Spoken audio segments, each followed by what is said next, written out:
This is Wills and Trusts, Chapter 3, Part 2, where we're covering the Revocation of Wills. A testator is free to change their will until the moment that they die. In this video, we're going to go over the formalities that the testator has to follow in order to properly revoke their wills. For the revocation of wills, we're going to use the UPC 1990 version because that's the most widely adopted. Let's go ahead and dissect this rule. The UPC 2-507, revision 1990, states that a will or any part thereof is revoked by executing a subsequent writing that has followed the testamentary formalities. And that subsequent writing revokes the previous will expressly or by inconsistency. So it can be an express revocation or it can be an implied revocation, which is a revocation that occurs because the subsequent writing, the terms of it, are inconsistent with the previous will. So that covers how a testator can use a writing to revoke a whole will or part of a will. Now, another way that a testator can revoke their will is by revoking the will in using an act. And the act needs to occur on the will itself. The UPC only requires that the testator perform the act with the intent and purpose of revoking the will, or part of it, or if another individual performs the act, it has to be in the testator's conscious presence and at the testator's direction. Well, what's a revocatory act? Well, oftentimes that includes tearing the will, that includes burning the will, that can include writing on the will itself. Now, there's a distinction to be made here between the UPC formalities for revocation of wills and the common law formalities. Specifically, the UPC does not require that the revocatory act be on the writing of the will, only that it be on the will itself. At the common law, the requirement was that the revocatory act, particularly if it involved writing void or scratching out parts of the will, that it be actually done on the text of the will. So what happens if you have a revocation, but that revocation does not meet one of the formalities that's outlined here in the slide? Well, if it is a revocation that's in writing, then you can try applying either the harmless error rule or the substantial compliance rule.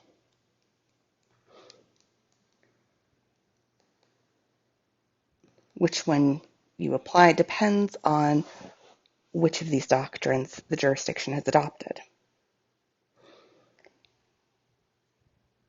A quick review of terms here. If a subsequent instrument is not meant to replace all prior instruments, then we refer to that subsequent instrument as a codicile. Okay. So codiciles must also meet will formalities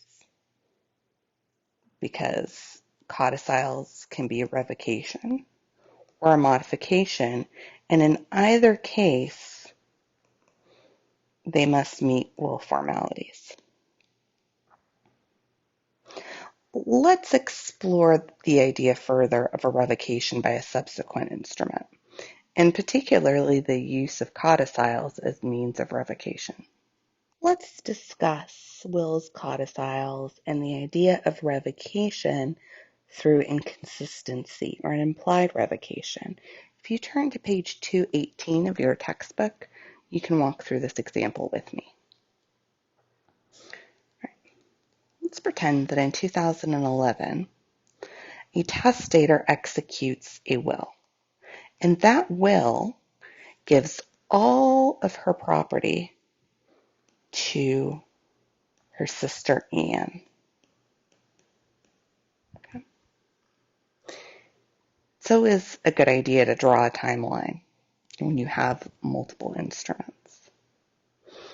In 2016, the testator executes another instrument, and that instrument gives her diamond ring to B,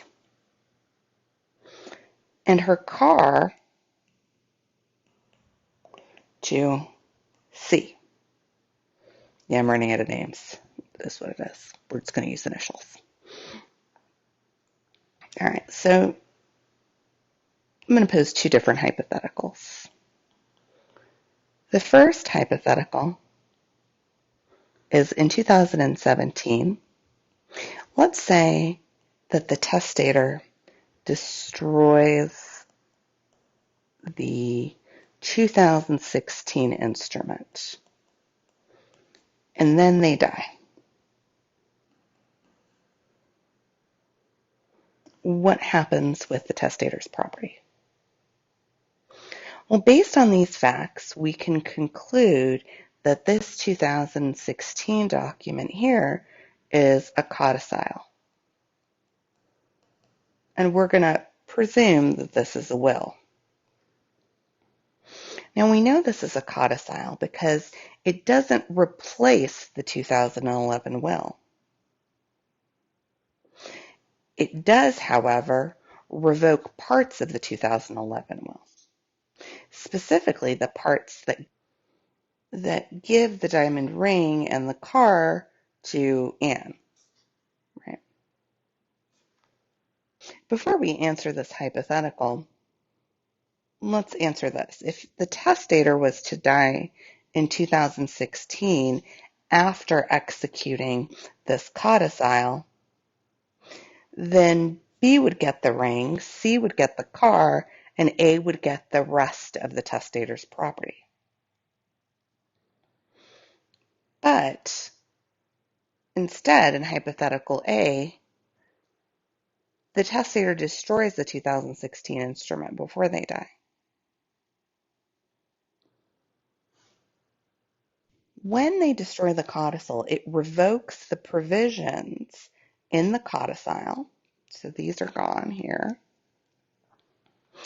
And then it revives the portions of the will that were revoked by the codicile. It revives the portions of the will that were revoked by the codicile. So in this case, it would give all of the testator's property to Anne. Let's change the facts a little bit here. Let's say that instead of destroying the codicile in 2016, the testator destroys the 2011 will, and then the testator dies. The majority rule is that the revocation of a will revokes all of its codiciles unless the testator intends the codicil to operate independently of the will. So in this case, it would depend on if the court determined that the testator here intended for this to act independently. And I think an argument can be made here that they did, because they didn't reference this will. Let's take a look at another example of a revocation from your textbook, and it's the case Thompsonville Rail on page 219. And like I mentioned before, it's good practice to draw out a timeline when you have multiple instruments, so you can keep track of which instrument was executed when. All right.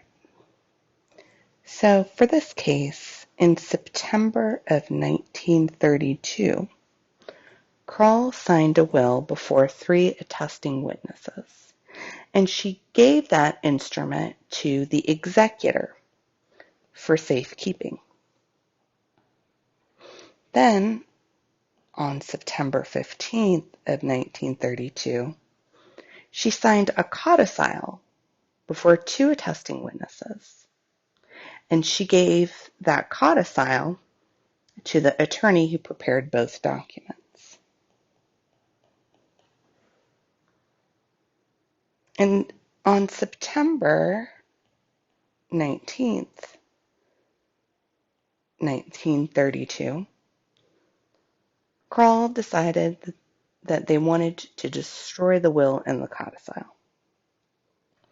The lawyer convinced them to keep the will, and instead, the lawyer wrote on the will, null and void.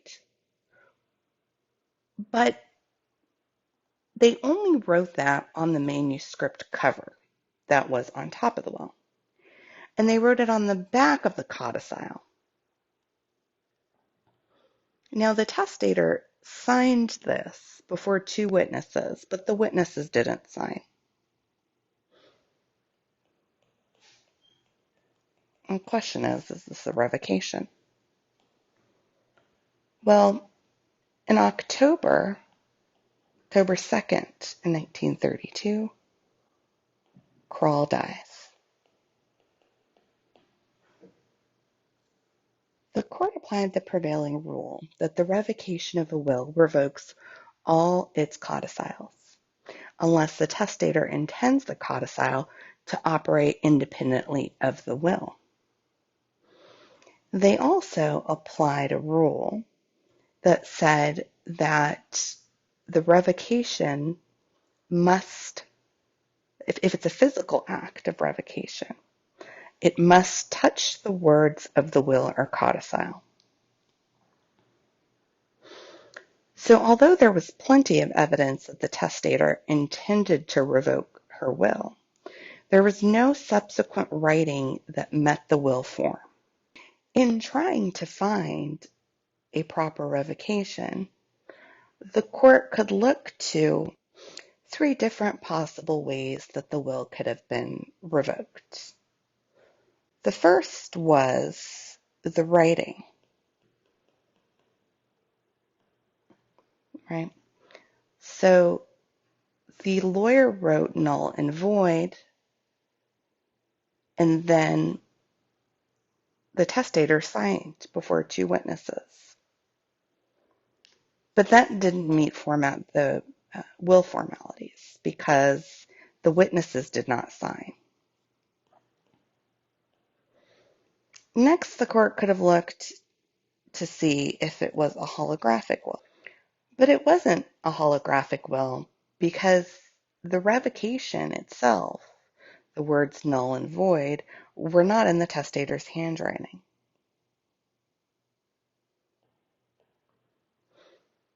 Next, the court did look at whether or not the physical act of writing on the document void could be considered a revocation. But the court decided that because the writing was not on the actual words of the will or the codicil, it's only on the back or on a title page, then that did not meet the elements of the act. So as you can see, some states still require that the revocatory act touch the words of the will. So when the will is defaced, if cancel is written on the will, if it is burned or destroyed, the words of the will must be affected.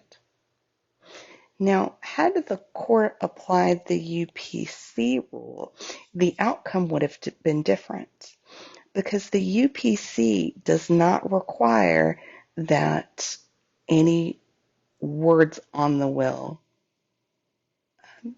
be touched. It just requires that the revocatory act be done on the instrument. Let's take a look at another case from your reading, Harrison v. Bird. Again, we draw our timeline. Harrison v. Bird starts in November of 1989, when Daisy Spear executed duplicate wills that were both original copies of the will, and they signed both of them. And these wills named Kay Harrison as the main beneficiary.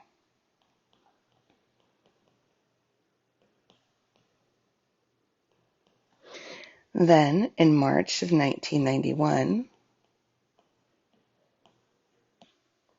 Spear instructed her attorney by phone to revoke the will.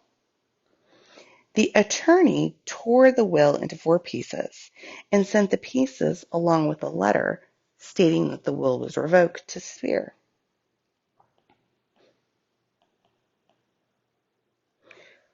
In September of 91, Spear dies.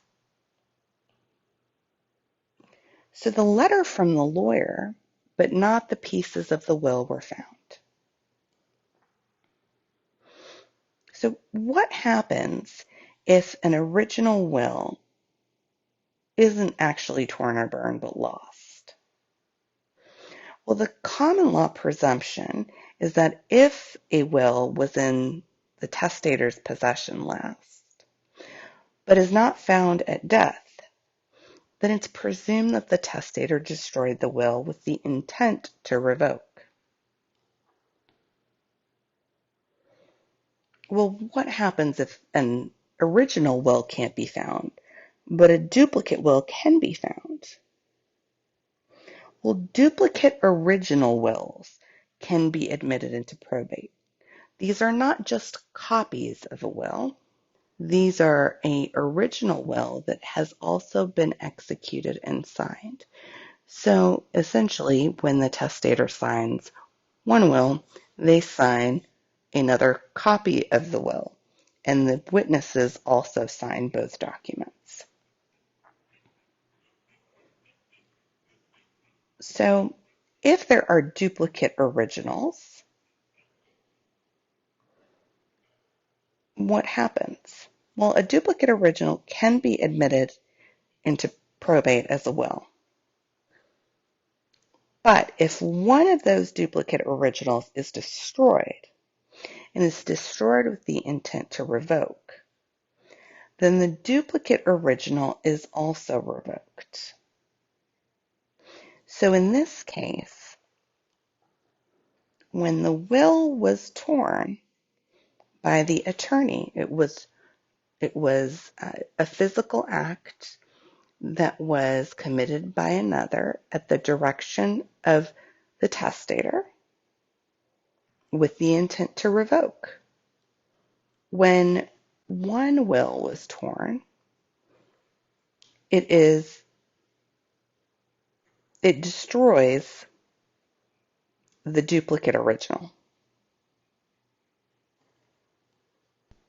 Let's take a look at the next case, Lacroix v. Cynical. And this case discusses the doctrine of dependent relative revocation. Facts of the case are as follows. On March 26th, of 1951, Dupree leaves a will. And in that will, Dupree left one half to their nephew and the other half to Aurea Cynical.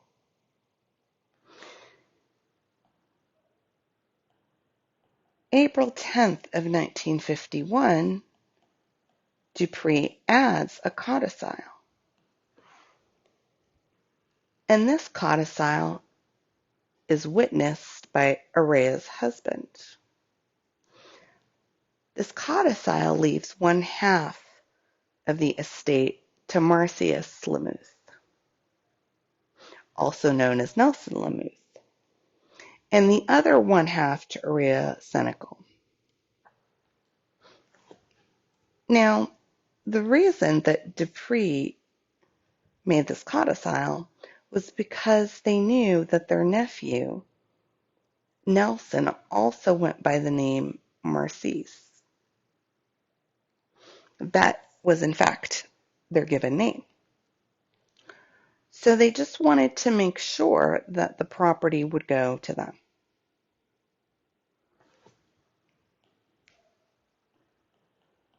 April 19th, 1951, Dupree dies. Now, there's an issue with the 1951 codicil, and that is that Aurea's husband witnessed the codicil, and he is an interested party because his wife takes under the will. In Connecticut, where this case was heard, there was a purging statute which would not allow the interested party to take. So without dependent relative revocation, Aurea would not be able to take anything. But in this case, the court applies DRR. What is DRR?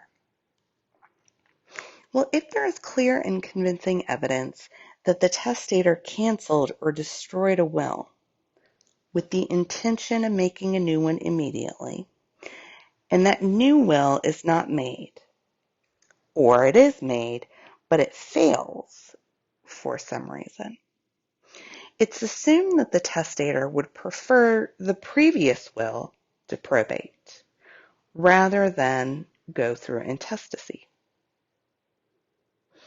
So in this case, the court used DRR to allow this first will to be probated.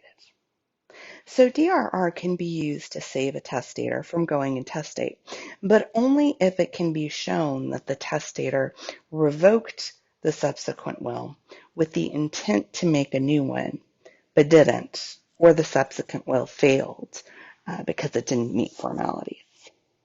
Now we're going to discuss another doctrine, and that is called the revival rule. We're going to discuss it in the context of another case, In re Estate of Alburn, and that's on page 237 of your textbook. In this case, in August of 1955, the testator executed a will. We call that the 1955 will. Then in May of 59, the testator executed another will, which we'll call the 1959 will.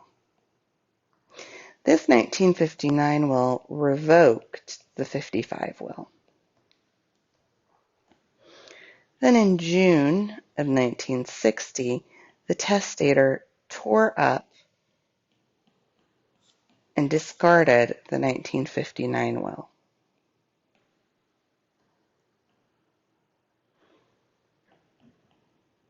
In November of 1960, the testator died. Now, if you turn to page 237 and take a look at the UPC rule on the revival of revoked wills, it is a bit complicated.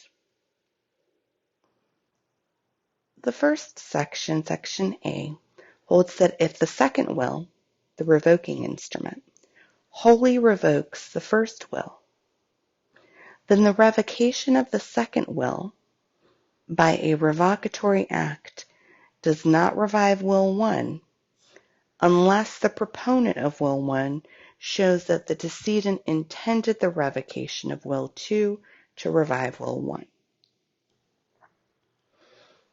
Under the second section, Section B, if Will 2 only revoked Will 1 in part, so that means it's a partial revocation, then the revocation of Will 2 by a revocatory act does revive the rest of Will 1, unless the party arguing against the revival shows that the decedent did not intend the revocation of Will 2 to revive those parts of 1 that were revoked by 2.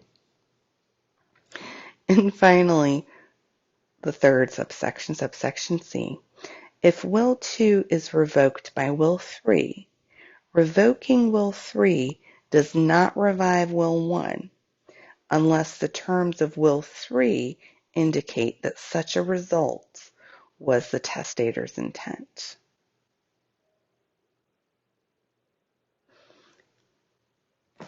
Now, the difference between the revival rule and the dependent relative revocation rule is that the revival rule allows the court to honor the revocation and prevent intestacy by instead reviving a previous will. In jurisdictions that recognize both DRR and the revival rule almost always is a better approximation of what the testators actually intended. And as we just went over, under the UPC, there are 3 different rules for the presumption of revival and the amount of evidence that's needed, or the type of evidence that's needed to overcome that presumption. So we went over Part A, which discusses a will that's wholly revoked by a physical act. Part B, where a will is only partially revoked by a physical act.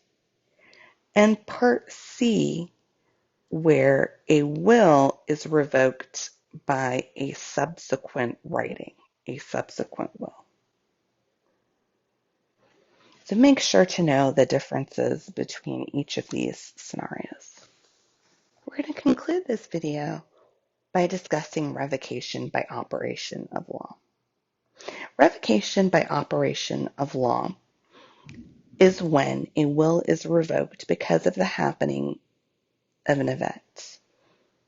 When this event happens, the law automatically revokes the will, hence the revocation by law. In all states, a divorce revokes any provision in the decedent's will for the divorced spouse. Now, it's important to note it doesn't revoke the whole will. A revocation by operation of law because of a divorce only revokes the provisions, the parts of the will that award property to the spouse, not the whole will. With that, we conclude our video on revocation.